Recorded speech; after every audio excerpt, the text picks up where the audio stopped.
Hello students, today I am going to explain you about language development. Language development is a critical part of child development. It supports your child's ability to communicate and express and understand feelings.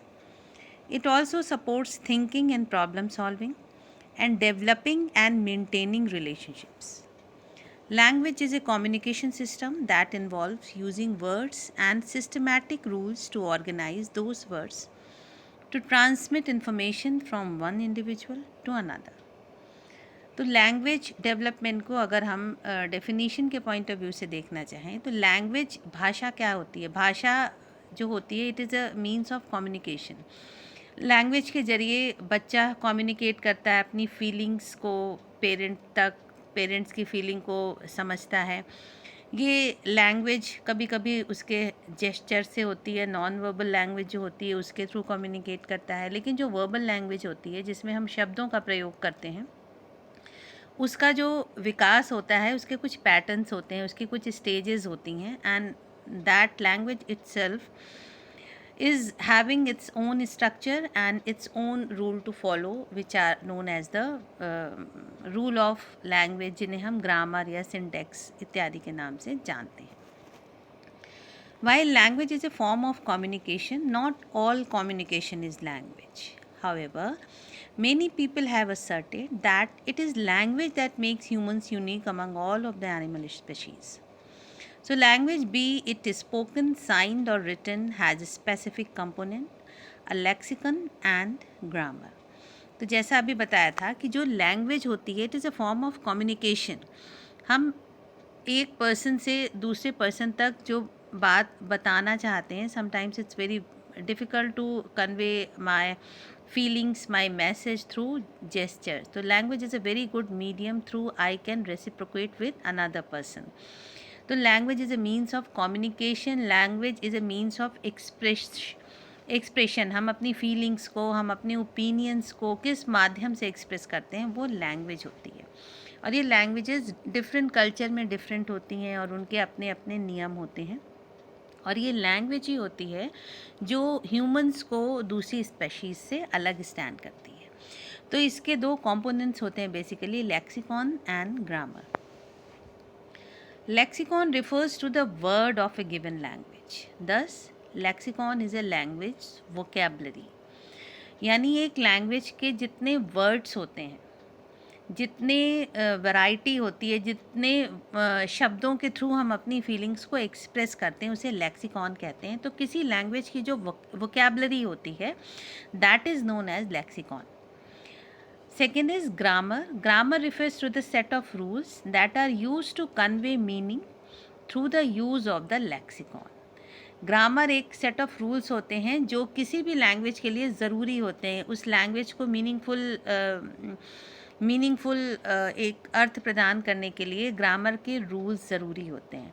और ये जो grammar के through language अपनी किसी meaning को convey करती है, this message is conveyed through the use of lexicon. अगर वर्ड नहीं होंगे, ग्रामर को हम कहाँ अप्लाई करते हैं? In making sentences. सेंटेंसेस कैसे बनते हैं? सेंटेंसेस वर्ड से बनते हैं. और वर्ड्स कैसे बनते हैं? वर्ड्स लेटर से बनते हैं. तो grammar is a rule of language and that is express, that is conveyed through the use of lexicons. For instance, English grammar indicates that most verbs receive an ed at the end to indicate past tense. मतलब जो बाद में ed लगता है ना, तो ed का क्या मतलब होता है कि वो past tense है. अगर बाद में s लगा है या es लगा है तो वो present tense को शो करता है. तो ये डिफरेंट ग्रामर के रूल हैं कि हमारा परफेक्ट टेंस क्या होगा, पास्ट परफेक्ट क्या होगा, पास्ट कंटिन्यूअस क्या होगा, प्रेजेंट कंटिन्यूअस क्या होगा. तो these are the different grammar rules of a certain language which are express through the lexicons.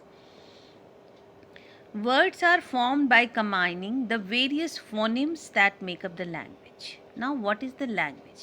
Words जो होते हैं वो different phonemes को combine करके बनते हैं.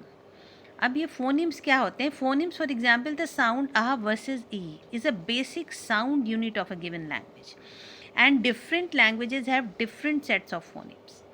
So phonemes are combined to form morphemes, which are the smallest units of language that convey some type of meaning. Morphemes जो होते हैं वो एक वर्ड का सबसे छोटा यूनिट होता है. ये क्या हो सकता है? जैसे I is both a phoneme as well as a morpheme, क्योंकि आई अपने आप में एक लेटर भी है और आई स्मॉलेस्ट यूनिट ऑफ वर्ड भी है. आई का मतलब मैं होता है और आई एक अल्फ़ाबेट भी होता है. So I is both a phoneme as well as a morpheme.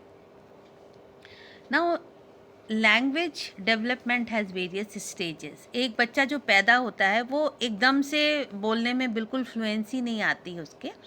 He goes through many stages of development. So there are four main stages of normal language acquisition or development. First is the babbling stage. Second is the holophrasic or one word stage. Third is the two word stage. And the last is the telegraphic stage of language development. These stages can be broken down even more into these smaller stages: pre-production, early production, speech emergent, beginning fluency, intermediate fluency and advanced fluency. Beginning fluency का क्या मतलब होता है? जब हमें language में grammars के rule नहीं पता होते, हम कोई एक वर्ड यूज़ कर देते हैं and that is use to indicate the meaning of the whole sentence, तो उसमें फ्लुएंसी नहीं होती है क्योंकि हमारे पास ग्रामर के रूल्स नहीं होते हैं, वोकैबुलरी नहीं होती है. इंटरमीडिएट फ्लुएंसी क्या होती है कि जब हम थोड़ा फ्लुएंटली इस्तेमाल करते हैं, जब हम थोड़ा थोड़ा लैंग्वेज के बारे में जान लेते हैं और थोड़ी हमारी vocabulary बढ़ती है. Advanced fluency when we are well versed in any type of language we are speaking. So that is called advanced fluency. जब हमारी vocabulary भी अच्छी होती है, हमारी grammar का structure भी अच्छा होता है, हमें पता होता है कहाँ syntax, कहाँ phonemes, कहाँ morphemes, कहाँ हमें different unit of words को इस्तेमाल करना है, तो हमारी advanced fluency का stage होता है. Now I will explain all these four stages one by one. First stage of language development, that is the primary stage of language development, that is pre-production, is also known as the babbling stage of language development. Within a few weeks of being born, the baby begins to recognize its mother's voice. There are two sub-stages within this period. The first occurs between birth to 8 months. During these months, the baby hears sound around them and tries to reproduce them. Babbling वो stage होती है जब बच्चा सिर्फ आवाज़ों को पहचानना शुरू करता है स्टार्टिंग के 8 महीने तक, और उनको कोशिश करता है कि उनको वो रिप्रोड्यूस कर सके. जैसे जो उसके आसपास के लोग हैं उससे बहुत बात करते हैं, उसे स्टिमुलेशन बहुत मिलता है, एक्सपोजर बहुत मिलता है सपोजिंग, तो वो भी उनकी आवाज़ को इमिटेट करने की कोशिश करता है और वो आ ऊ टाइप की जो आवाज़ें निकालता है, all the voices which are having no significant meaning come under the category of babbling. The baby's attempts at creating and experimenting with sound is what we call babbling. Babbling is what? जब बच्चा आवाज़ के साथ कुछ create या experiment करने की कोशिश करता है, क्योंकि ये उसके लिए बिल्कुल नया एक्सपोजर है. वो डिफरेंट वॉइसेस को सुन रहा है, वो आवाज़ें which are having no meaning for him. बस वो आवाज़ की टोन से, चेहरे के एक्सप्रेशन से पहचानता है कि अगला उसे डांट रहा है या प्यार से देख रहा है, and all these things. So this stage when the child creates and experiments with sound is called babbling. When the baby has been babbling for a few months, it begins to relate the words or sounds it's making to object or things. This is the second substage. From 8 months to 12 months, the baby gains more and more control over not only its vocal communication, but physical communication as well. For example, body language and gesturing. तो babbling stage 2 parts में divided है, जन्म से लेकर 8 महीने तक, जिसमें बच्चा सिर्फ एक्सपेरिमेंटेशन करता है और वॉइसेस के साथ है जो खेलता है, निकालने की कोशिश करता है, और 8वें से 12 मंथ के बीच में उसका थोड़ा बहुत कंट्रोल हो जाता है, ना सिर्फ वोकल कम्युनिकेशन में, उसके फिज़िकल कम्युनिकेशन मतलब नॉन वर्बल लैंग्वेज जो होती है, वो अपने जेस्चर्स के थ्रू, अपनी आईब्रोज को सिमेट के, मतलब अपने गुस्से को नॉन वर्बल लैंग्वेज के थ्रू भी एक्सप्रेस करना सीख जाता है. Second stage of language development is holophrasic or one word stage. The second stage of language acquisition is the holophrasic or one word stage. This one word stage contains single word utterance such as play for I want to play now. Infants use these sentences primarily to obtain things they want to need, but sometimes they are not that obvious. For example, a baby may cry or say mama when it purely wants attention. So one word stage या होलोफ्रेजिक क्या होता है, जिसमें सिर्फ एक word ही complete word होता है, यानी कि one word is communicating the whole content of the sentence of the baby, जो वो कम्युनिकेट करना चाहता है अपने सिग्निफिकेंट अदर्स के साथ में. जैसे अगर उसे दूध चाहिए होता है कि मम्मी आई वांट मिल्क, तो वो मिल्क बोलता है. पानी चाहिए होता है तो वाटर चाहिए. तो जब एक वर्ड पूरे सेंटेंस का मीनिंग एक्सप्लेन करता है, वो स्टेज होलोफ्रेजिक या वन वर्ड स्टेज होती है. इसका रीज़न क्या होता है कि इस समय तक बच्चे की जो वोकेबलरी होती है वो उतनी एनरिच नहीं होती है, उसका वोकल कॉर्ड इतना मैच्योर नहीं होता है. तो बच्चा धीरे धीरे ग्रो कर रहा होता है towards its intermediate fluency to advance fluency. तो इस टाइम तक बच्चा एक वर्ड्स के थ्रू ही अपने पूरे मीनिंग को कन्वे करता है कि वो अपने सिग्निफिकेंट अदर्स से क्या चाह रहा है. Third stage is two word stage. The two word stage, as you may have guessed, is made of primarily two word sentences. For example, doggy walk. For the sentence, the doggy is being walked. जैसा अभी मैंने बताया, as soon as the vocabulary is getting stronger, the child starts gaining fluency in the sentences. उसके बोलने में fluency आ जाती है.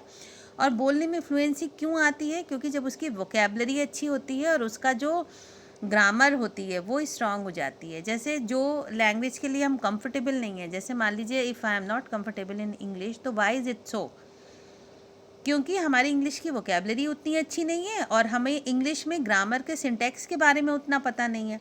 तो हिंदी हमारी चूँकि मदर टंग है, तो हिंदी में I feel more convenient as compare to speaking in English. क्योंकि हिंदी में जो भी आता है, हमारा जो इन्वायरमेंट है उसमें हिंदी में बात होती है, हमसे जो आके बात करता है वो भी हिंदी में बात करता है. तो हिंदी का एक्सपोजर ज़्यादा हो रहा है, तो उसका रिज़ल्ट क्या हुआ कि हिंदी की वोकेबलरी ज़्यादा है.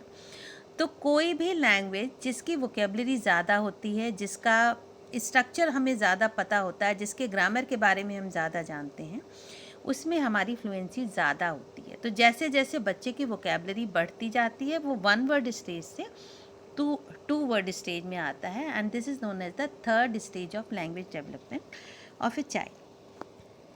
And the last stage is telegraphic stage. The final stage of language acquisition is the telegraphic stage.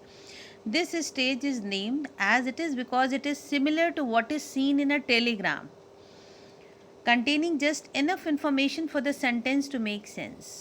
This stage contains many 3 and 4 word sentences. Mummy eat carrot. What her name? And he is playing ball.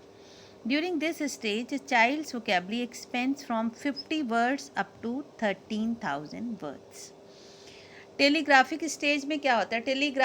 Telegram का क्या मतलब होता है? अब तो Telegram होते नहीं हैं. पहले के ज़माने में जब टेक्नोलॉजी इतनी एडवांस नहीं थी, तब तार भेजे जाते थे. जब फ़ोन नहीं था, मोबाइल नहीं होता था, तो कहीं अगर इन्फॉर्मेशन भेजी जाती थी तो मीन ऑफ कम्युनिकेशन क्या होते थे? एक तो लेटर होते थे, लेटर पहुंचने में देर लगता था, तो जहाँ पे जल्दी होती थी तो लेटर की जगह तार भेजे जाते थे. अब जब तार जो भेजे जाते थे, जिन्हें हम टेलीग्राम कहते हैं इंग्लिश में, तो टेलीग्राम में एक एक वर्ड के लिए चार्जेस लगते थे कि जितने वर्ड होंगे उतने ज़्यादा you are being charge for each and every word and letter. तो लोग अपना मैसेज ऐसे देते थे कि उनका मैसेज कम कन्वे हो जाए और कम से कम वर्ड्स में हो जाए, जिससे कि उन्हें पेमेंट ज़्यादा ना करना पड़े. इसीलिए इसे टेलीग्राफिक स्टेज बोला जाता है, क्योंकि ये वो स्टेज होती है जिसमें बच्चा अपना मैसेज तो कन्वे कर लेता है, बट इन मिनिमम वर्ड्स. मतलब सेंटेंस तो बनाता है, लेकिन उस सेंटेंस में ग्रामेटिकल करेक्शन हो ऐसा ज़रूरी नहीं होता है. जैसे mummy I want a glass of milk, उसकी जगह बच्चा बोल सकता है कि मम्मी आई वांट मिल्क. ठीक है। तो मतलब मिनिमम वर्ड्स में जो वो अपनी इंफॉर्मेशन कन्वे करता है उसको हम टेलीग्राफिक स्टेज कहते हैं। तो टेलीग्राफिक जो एक वर्ड दिया है उसकी हिस्ट्री ये है कि टेलीग्राम को हमने कॉपी किया है कि कम से कम वर्ड्स में हम ज़्यादा से ज़्यादा इन्फॉर्मेशन जब देते हैं तो उसे हम टेलीग्राफिक स्पीच बोलते हैं। तो this is the final stage of language development and there is a definite order of speech sounds. Children first starts speaking vowels, starting with the rounded mouth sound like oo and ah. After the vowels come the consonants such as p, b, m, t, d, n, k, and g, etc. The consonants are first because they are easier to pronounce than some of the others. For example, S and Z require specific tongue plays which children cannot do at that age. तो जो language development का order होता है वो क्या होता है, पहले जो बच्चा होता है वो वॉवेल्स को प्रोनाउंसिएट करना शुरू करता है, जो ए ई आई ओ यू होते हैं, इनको बोलने में कुछ ज़्यादा एफर्ट नहीं करना पड़ रहा है। और जो बच्चा स्टार्टिंग में बैबलिंग स्टेज में एक्सपेरिमेंटेशन करता है वो एक्सपेरिमेंटेशन आ ई ऊ से ही करता है। उसके बाद वो कॉन्जोनेंट्स का प्रोनाउंसिएट करता है, लेकिन कॉन्जोनेंट्स में जो ये कॉन्जोनेंट्स हैं जो मैंने स्पेसिफाई किया है ये पहले इनका प्रोनाउंसिएशन करता है because these consonants are easier to pronounciate as comparison to the consonant S and Z, क्योंकि एस और जेड को प्रोनाउंसिएट करने में टंग को ज़्यादा ट्विस्ट करना पड़ता है और स्टार्टिंग के एज में इन कॉन्जोनेंट को प्रोनाउंसिएट करना डिफ़िकल्ट होता है for a child. As all human beings do, children will improvise something they cannot yet do. For example, when children come across a sound they cannot produce, they replace it with the sound they can. For example, soap की जगह थोप कहना, क्योंकि S कहना it is more difficult क्योंकि इसमें टंग को ज़्यादा ट्विस्ट करना पड़ता है और ऊपर जो एरिया होता है उसमें लगाना पड़ता है जिसे हम तालू कहते हैं, ऊपर एरिया में ट्विस्ट करके एस एंड जेड का प्रोनाउंसिएशन करना पड़ता है. तो सोप की जगह थोप, रन की जगह वन. तो whatever a child is not able to pronunciate correctly, कुछ ऐसे जब कॉन्सोनेंट आ जाते हैं जिसमें टंग ट्विस्ट ज़्यादा करनी पड़ती है तो the child improvise that word by using a substitute consonant, जिसे हम तुतलाना कहते हैं. तो एक बच्चा क्यों तुतलाता है, जब वो कुछ कॉन्सोनेंट्स को बोल नहीं पाता है, क्लियरली बोल नहीं पाता है, तो उन कॉन्सोनेंट्स की जगह दूसरे कन्वीनियंट कॉन्सोनेंट को इस्तेमाल कर देता है जिसे हम तुतलाना कहते हैं. So these are just a few examples of resourceful children are, even if in our eyes it is just cute. Cute क्यों है, छोटे बच्चे तुतलाते हैं तो तुतलाना उनका अच्छा लगता है, लेकिन वो क्यों तुतलाते हैं, that is not intentional, but that is because of the fact that some consonants are more difficult to pronounce as compared to some other consonant which are cited above in this slide. तो जो language development होता है it follow certain stages, it goes through certain stages. For example babbling, holophrastic, two word and telegraphic stage. और उसके बाद इनका कुछ sequence होता है जिस सीक्वेंस में जैसे हम वॉवेल्स को पहले करते हैं, कुछ कॉन्सोनेंट पहले प्रोनाउंसिएट हो जाते हैं, कुछ बाद में होते हैं depending upon the movement of the tongue. तो जिनको नहीं कर पाता है बच्चा उनके लिए सब्स्टिट्यूट वर्ड का इस्तेमाल कर देता है जिसे हम तुतलाना कहते हैं. And at the primary stage of the development that looks very nice, लेकिन अगर इसको रेक्टिफाई नहीं किया जाता है तो later on it becomes very मतलब शेमफुल कि बड़ा बच्चा होके तुतलाता है और इन चीज़ों को वो नहीं कर पाता है, इम्प्रोवाइज़ नहीं कर पा रहा है. तो that is the demand of each and every stage of development. और अगर एक डेवलपमेंट की रिक्वायरमेंट बच्चा पूरा नहीं करता है तो उसे हम अंडर डेवलप बोलते हैं. तो इसलिए जो हर स्टेज की नीड्स एंड रिक्वायरमेंट होते हैं उनको फुलफ़िल करते हुए बच्चा लैंग्वेज डेवलपमेंट हो, कॉग्निटिव डेवलपमेंट हो, उसमें आगे प्रोसीड करता है. So that was all for today's lecture, and that was on language development. In the next lecture I will explain you cognitive development. Thank you.